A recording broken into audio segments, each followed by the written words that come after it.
지난주에 아주 흥미로운 내용의 글을 하나 읽었습니다. 신데렐라의 깨진 구두라는 짧은 아티클이었어요. 이런 제목의 미술 작품이 있대요. 근데 사람들이 이 작품을 보면은 이게 무슨 미술 작품인가 한대요. 이 나무로 된 그 사각 틀에 깨진 유리를 그냥 쌓아둔 게 전부라고 합니다. 글의 내용은 이래요. 우리가 잘 아는 것처럼 왕자가 신데렐라가 남기고 간 유리 구두의 주인을 찾기 시작하죠. 애씁니다. 근데 이 짧은 글의 독특성이 여기서부터 시작되더라고요.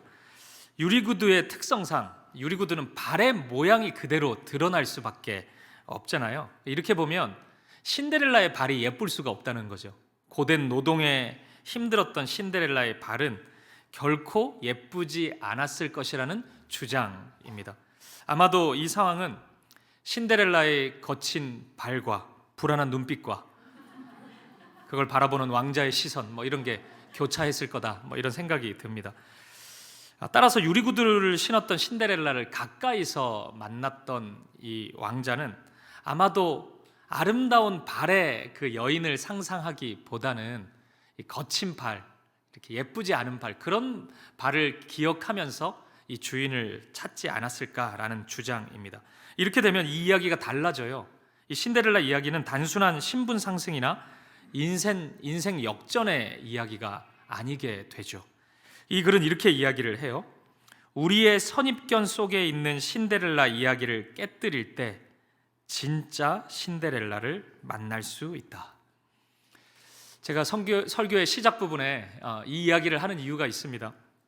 오늘 본문이 딱 그래요. 오병이어의 이야기, 신앙생활 조금만 하면 다 들어봤던 이야기죠. 너무 아름답고 멋진 이야기입니다.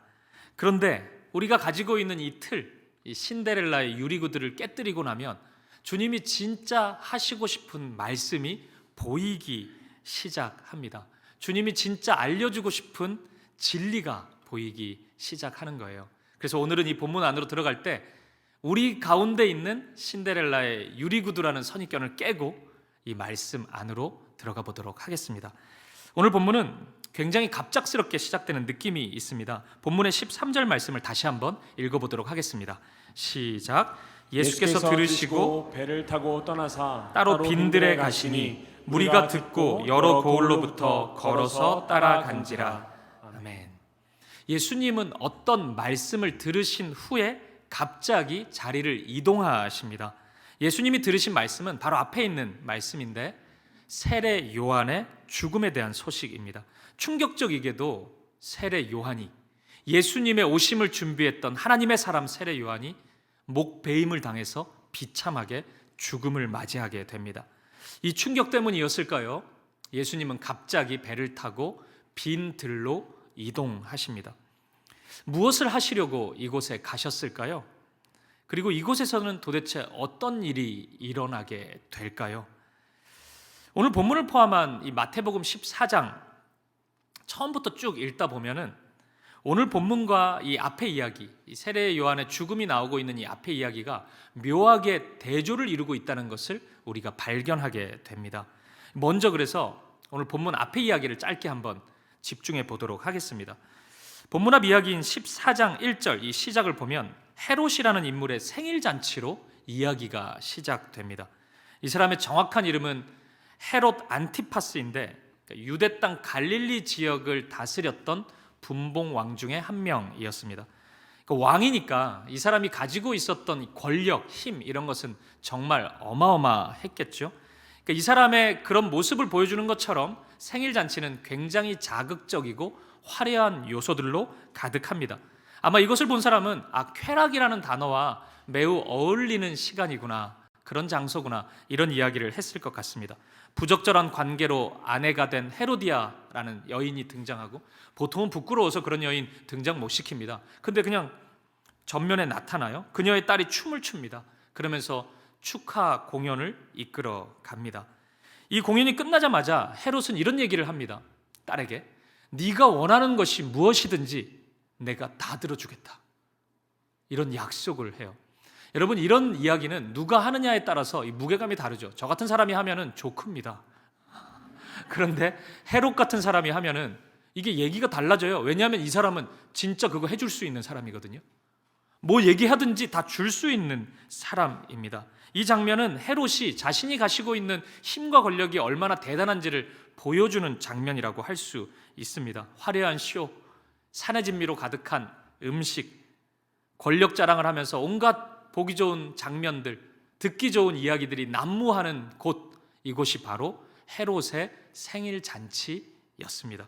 그런데 이와는 너무나 대조적으로 오늘 본문의 장소는 어디입니까?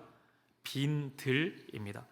그리고 이곳에 모여있는 사람들은 이 빈 들과 무섭게도 잘 어울리는 사람들입니다.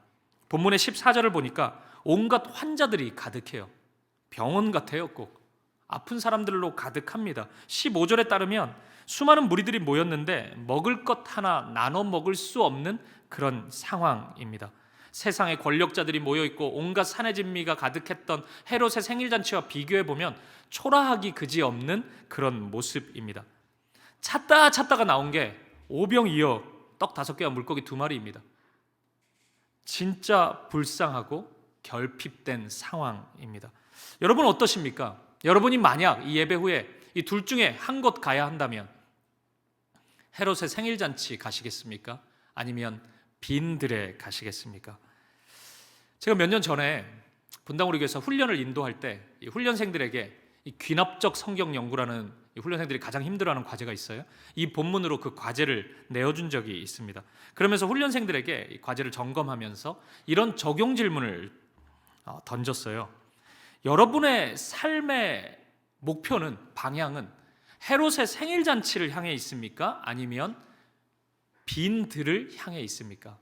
많은 분들이 이제 자녀 교육에 대한 기도 제목을 많이 내어놓는데, 우리의 자녀 교육의 방향은, 우리 아들, 딸이 이런 사람이 됐으면 좋겠다는 꿈은 헤롯의 생일잔치에 어울리는 모습입니까? 아니면 빈들에 어울리는 모습입니까?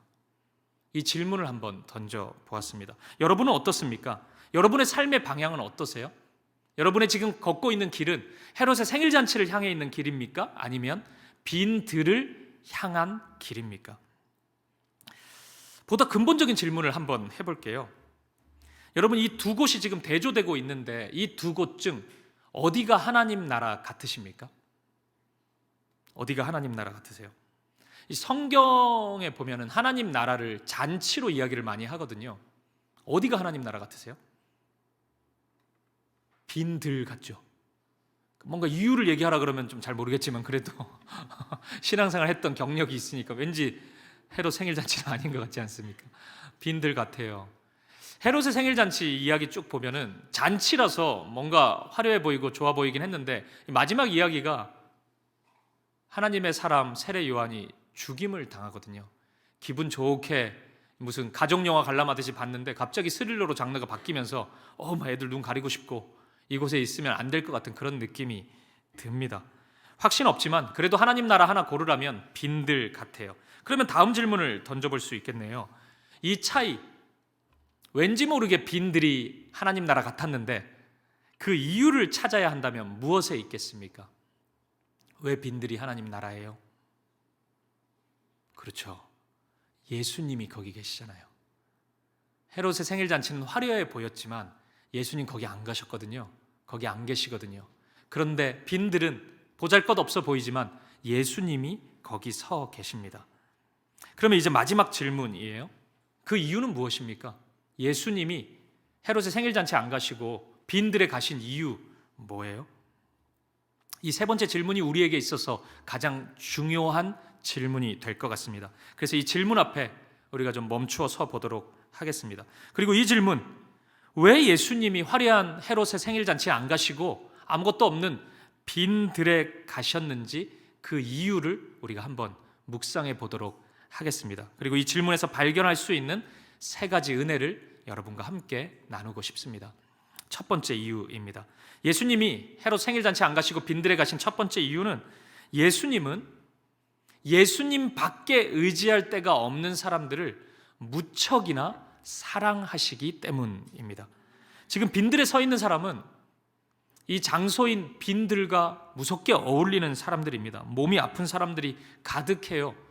날이 저물 때라고 이렇게 성경이 표현하고 있는데 진짜 날이 저문 인생들 같습니다. 생존의 문제로, 먹을 것과 같은 그런 문제 고민하고 있는 사람들입니다. 찾고 찾아도 떡 5개와 물고기 2마리밖에 없는 사람들입니다.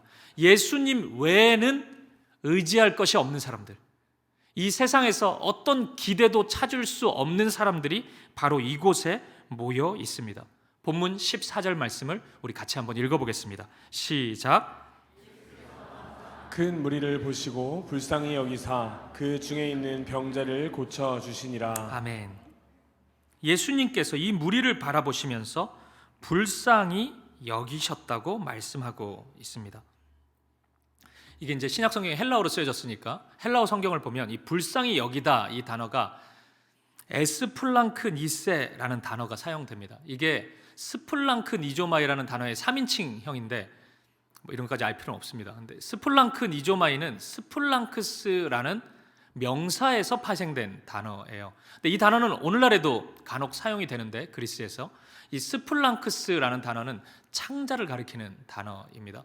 그러니까 지금 이 불쌍히 여기다는 흔히 사용되는 지금 단어가 쓰이고 있지 않은 거예요. 예수님의 독특한 심정을 설명하고 있는 겁니다. 예수님이 이들을 바라보면서 이거 안 됐네, 못 먹어서 안 됐네, 가난해서 안 됐네, 몸 아파서 안 됐네, 이 정도의 불쌍한 마음을 가지셨다고 생각하시면 안 됩니다.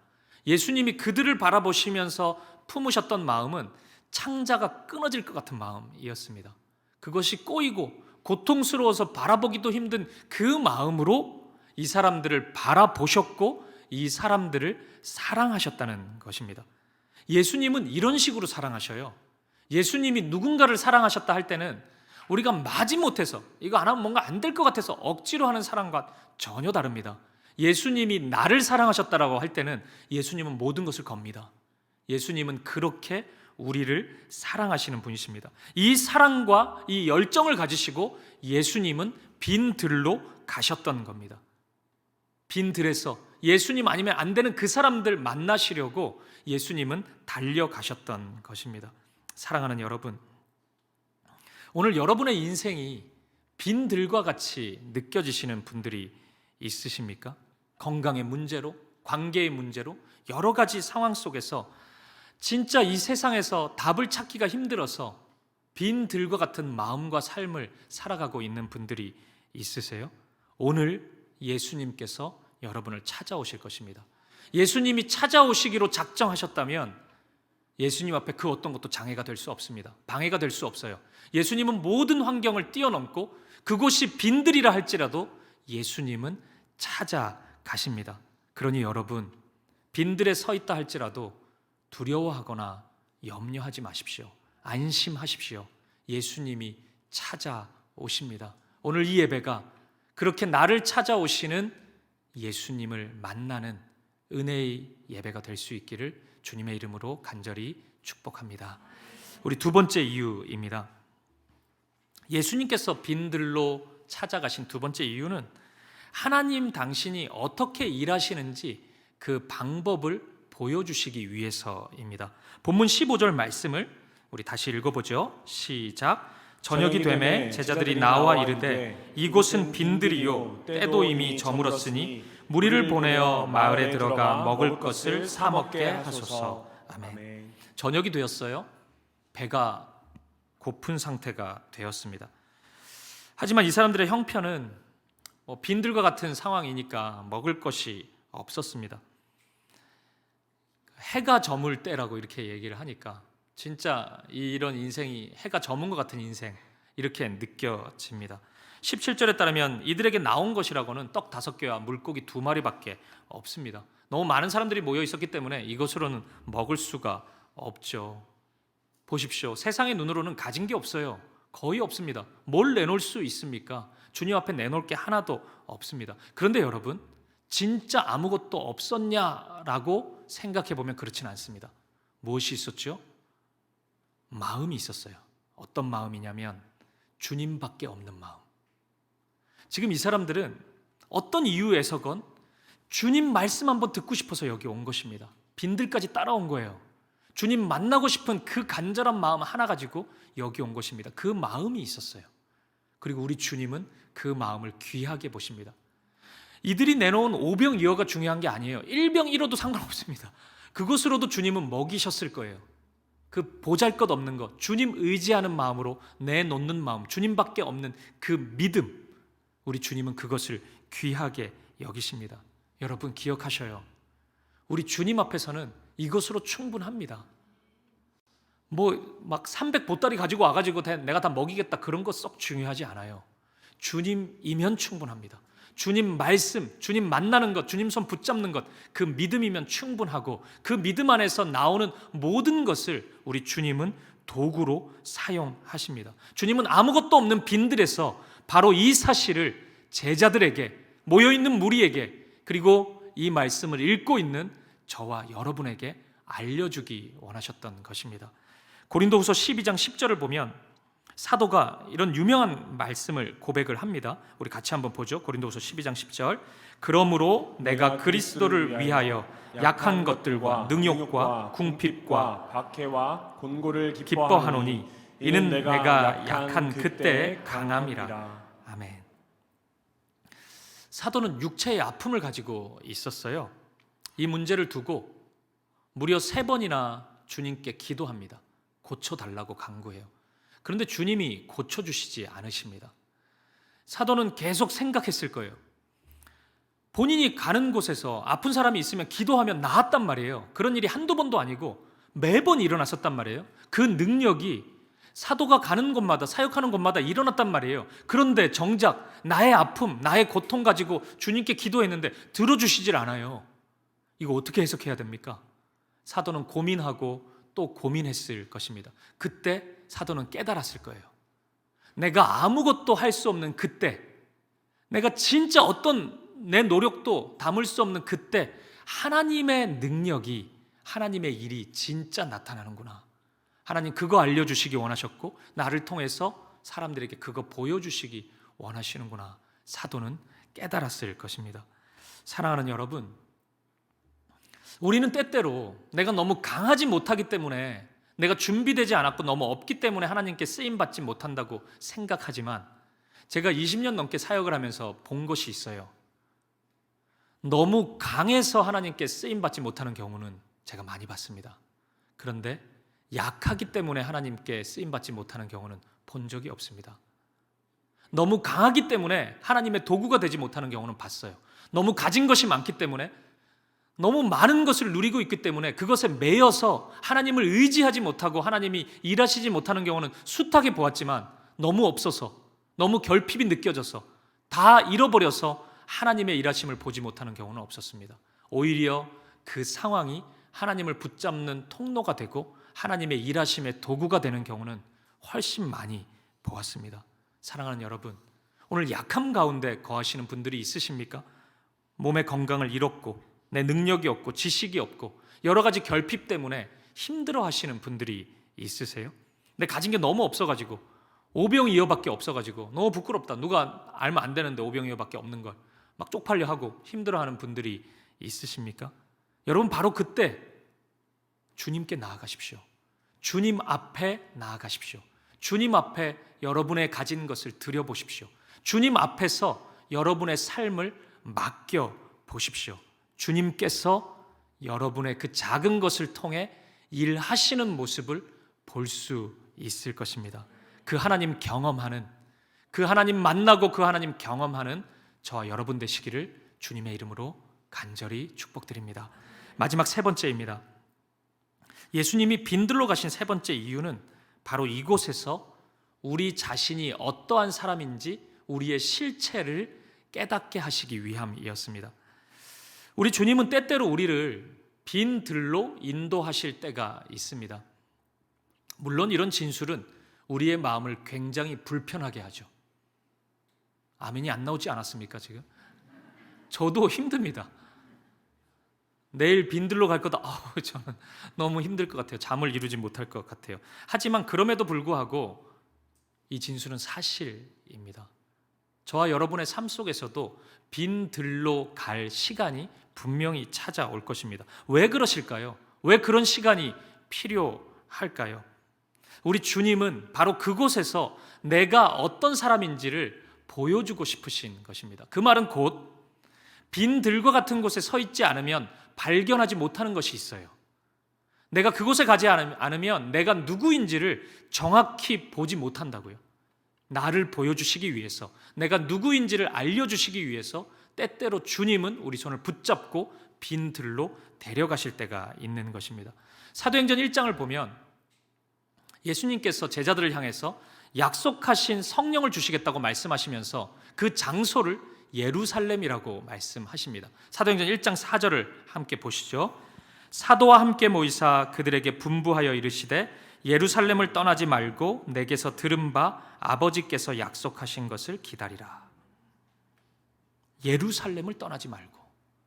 왜 예루살렘에서 받아야 돼요, 성령을? 딴 데서 받으면 안 됩니까? 우리 집에서 받으면 안 돼요?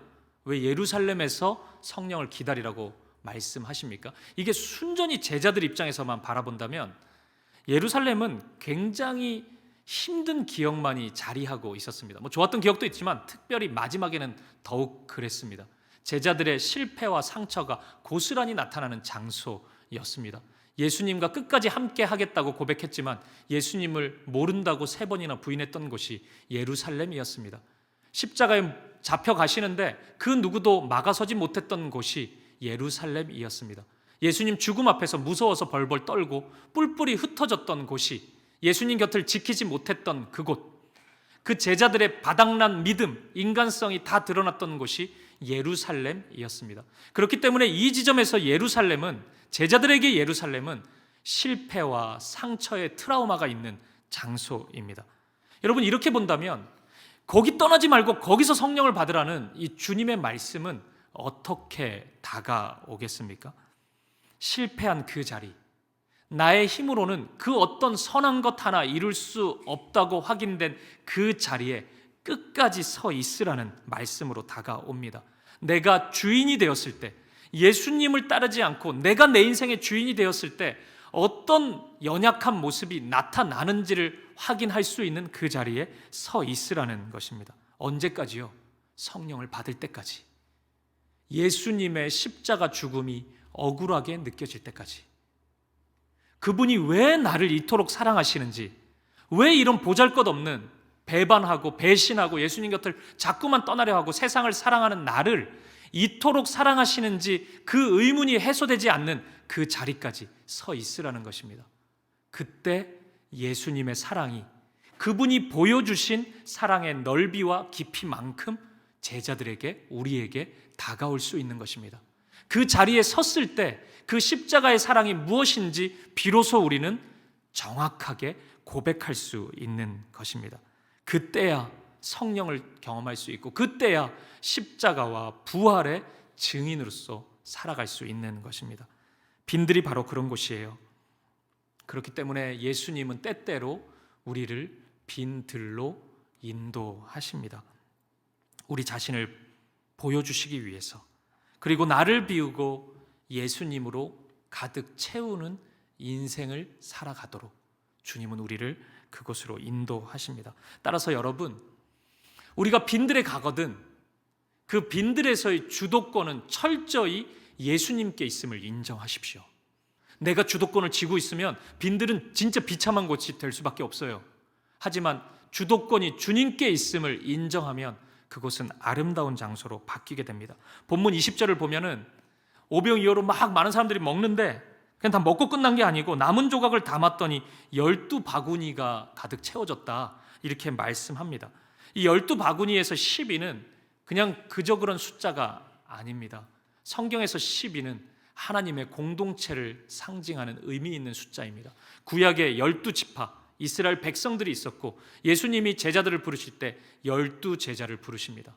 이것은 곧 하나님의 공동체를 회복시키겠다는 예수님의 하나님의 선언이었습니다. 오늘 이 빈들에서 하나님의 역사가 일어나고 12광주리, 12바구니가 차고 남았다라는 이 말씀은 하나님의 공개 선언입니다.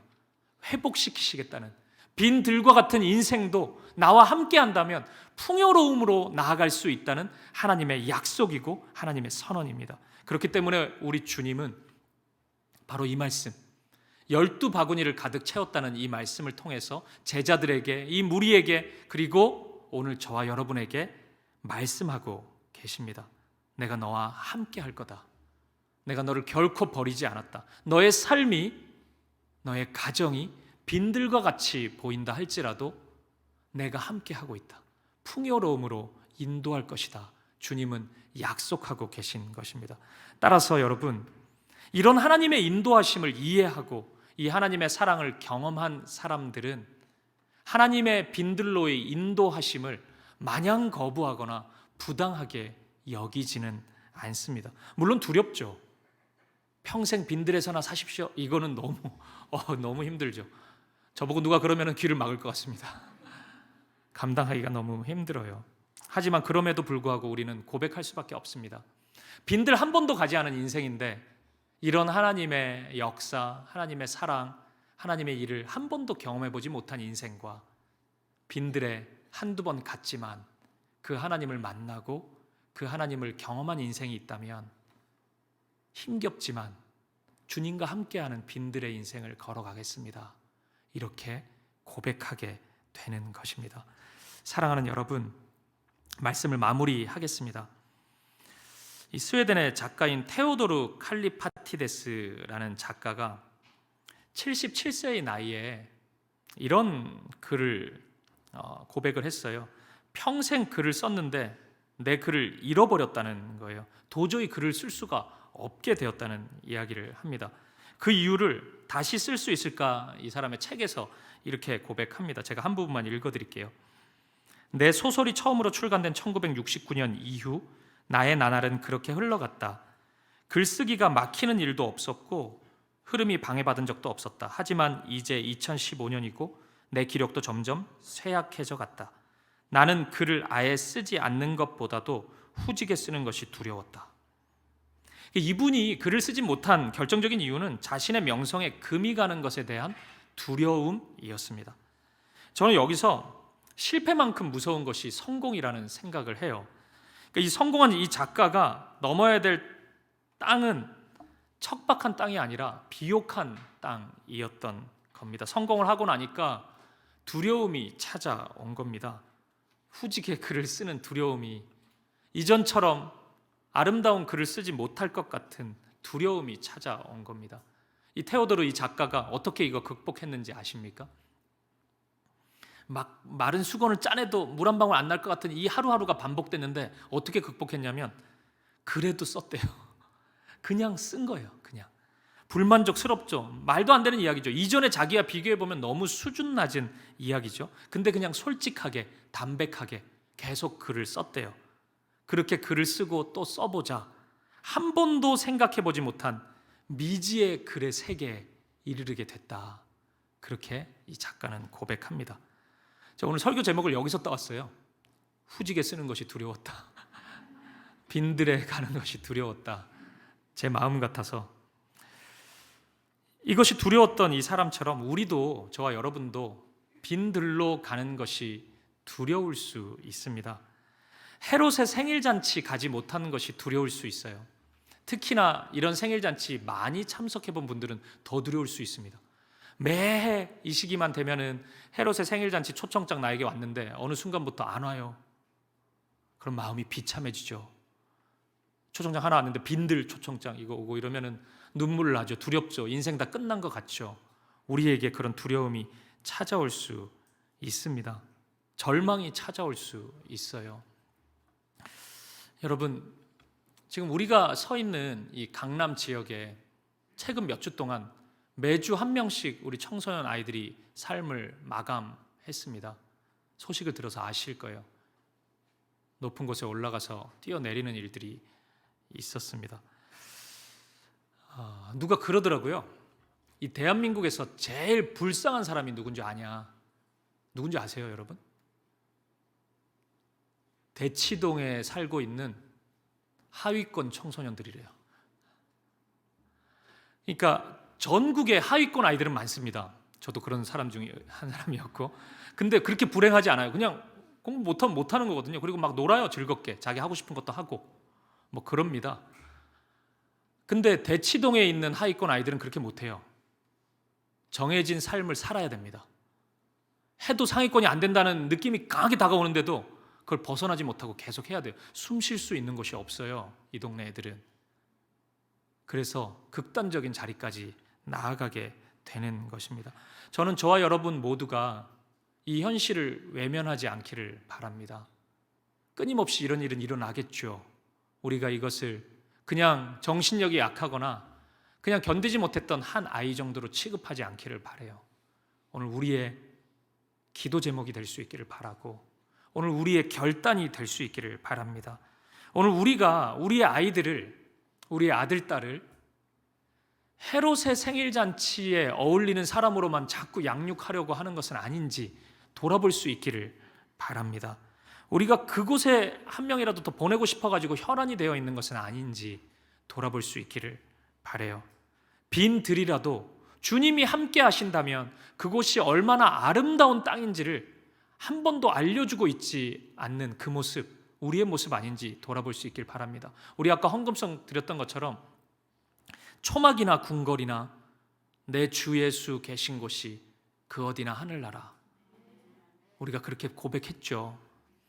그게 찬송가 드릴 때만의 고백이 아니라 오늘 우리의 마음의 고백이 되기를 바라고, 오늘 우리의 삶이 되기를 바라고, 그것이 우리의 가정마다 이 교회 안에 그대로 적용될 수 있기를 바랍니다. 저와 여러분 안에 있는 예뻐만 보이는 신데렐라의 유리구두를, 그 선입견을 깨뜨릴 수 있기를 바랍니다. 하나님께서 우리를 빈들로 인도하신다면 그곳에 가보는 연습도 필요합니다. 그곳에서 하나님이 어떻게 일하시는지, 얼마나 아름다운 일들을 이루시는지 경험하는 것, 그 한 번의 경험 우리에게 너무 소중해요. 사랑하는 여러분, 오늘 여러분의 삶이 빈들이십니까? 그곳이 주는 실패감, 절망감, 두려움에 사로잡혀 있으십니까? 그곳에 찾아오신 예수님을 바라보십시오. 그 시간 화려한 헤롯의 잔치에 가지 않으시고 빈 들로 찾아오신 예수님을 바라보십시오. 그리고 나를, 여러분을 바라보시면서 그 창자가 끊어지는 아픔으로 함께 아파하시고 사랑하시는 그 사랑을 경험해 보십시오.